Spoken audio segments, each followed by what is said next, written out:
കഴിഞ്ഞ ഒരു മാസം മുൻപാണ് ലവ് ജിഹാദുമായി ബന്ധപ്പെട്ട പരാതി കൊട്ടാരക്കര പോലീസ് സ്റ്റേഷനിൽ നൽകിയിട്ടുണ്ടായിരുന്നത്. ലവ് ജിഹാദ് നടത്തിയാലോ മതം മാറ്റിയാലോ അല്ലെങ്കിൽ കൊണ്ടുപോയി കൊലപാതകം ചെയ്താൽ പോലും ചോദിക്കാനോ പറയാനോ ആരുമില്ല.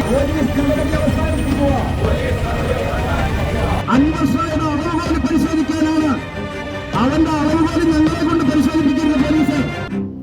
ഇത് പറയാനാണ് ഞങ്ങൾ വന്നിട്ടുള്ളത്. ഞങ്ങൾ മര്യാദയുടെ ബാരിക്കേഡിന് ഇപ്പുറത്ത് നിൽക്കുകയാണ്. ബാങ്കിനെ അടിമയാക്കി മാറ്റാമെന്ന് ഏതെങ്കിലും കേൾക്കാൻ വിചാരിക്കുന്നുണ്ടെങ്കിൽ അതിന് വെച്ച വെള്ളം ഒന്ന് വാങ്ങി വെച്ചാൽ മതി. ഇവിടെ ബംഗാളികളെ പോലുള്ള ഇന്ത്യക്ക് യുവാക്കൾ ധാരാളമുണ്ട്. പ്രതി ഒളിവിലാണ് എന്ന് പറയുമ്പോഴും എവിടെയാണെന്ന് കണ്ടെത്താൻ കയ്യെത്തുന്ന ദൂരത്തിലുണ്ടെന്നുള്ള സകല തെളിവുകൾ കാണിച്ചിട്ടും നാളിതുവരെയും ഈ പ്രതിയെ പിടികൂടാനായിട്ടില്ല.